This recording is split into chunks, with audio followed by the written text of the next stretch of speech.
So, what's up, guys? So, yun nga, napag-usapan namin ni Mama na pumunta sa Aga. Kung saan nandun yung bahay ng tito ko malamang yan. Para basta kami dyan. Yes, opo.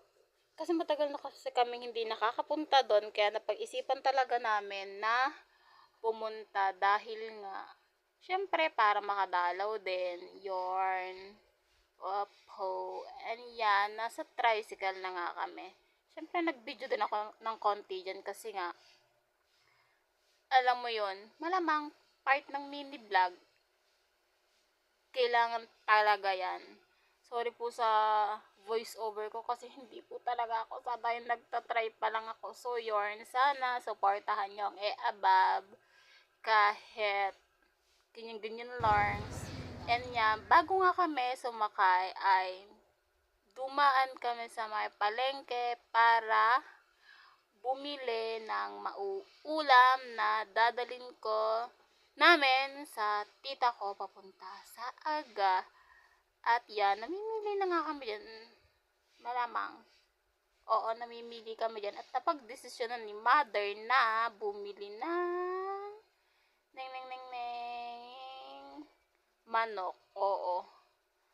Gusto niyang bumili ng manok. Sabi niya yung drumstick daw. Kasi request yan ng tita ko kasi bawal daw kasi yung pinsan ko ng aban ko, basta yun yung request kasi may sakit siya kahit daw ilang peraso manok. Pero pag-desisyonan ni mama na half kilo ata yung binili niya or kalahating kilo yan. Yung binili ni mother. So yan, nilalagay na natin sa plastic kung kaibigan. Sa plastic, yung mga drumstick na binili namin. Tapos, kinilo niya at nagbabayan na nga si mother. Malamang, sundulo ko ng manok, kung sarap-sarap ng manok. Pero alam mo yun, kahit pala, pag pala araw-araw mo din ulam yung manok, nakakasawa na din pala, no? So, yun, nagbayad na nga si mother at kinuha niya yung bayad. And yun, bibili na kami ng prutas kasi kailangan niya ng pinsan ko na may sakit. Kailangan niya ng fruits. Yan, ang binili namin dyan is yung saging na lakatan kasi yun yung bili ng tita ko. And, ayan, nakikita niya na madaming prutas. Pero, yun nga, saging lang yung binili ni mama. Kasi yun daw yung bilin. Saging na lakatan ata yung tawag. Oo, yan. Lakatan yung tawag. Sarap-sarap naman ng apple, pero hindi mo bumili si Inang Moto, diba? Gusto niya lang saging kasi para nga lang daw sa pinsan ko. So, ay my God. And yon, sumakay na po kami sa jeep. Yes, sa jeep kami sumakay. Hindi kami nag-bus. And yon, uma-under na nga kasi bawal po tayo sa may aircon. Hindi naman bawal. Ayoko lang kasi maarte ako sa amoy.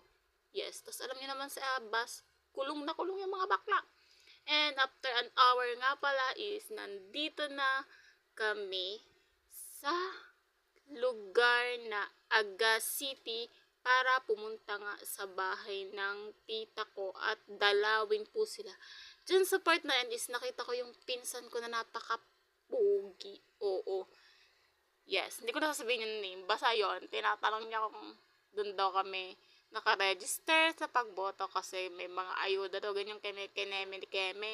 Hindi na kami doon nakaregister, kaya wala daw kaming makukuhang ayuda doon. So, okay lang kasi madami naman din kaming nakukuha na ayuda. And thanks to Leandro Legarda Levista, mabanggit pa, special mention.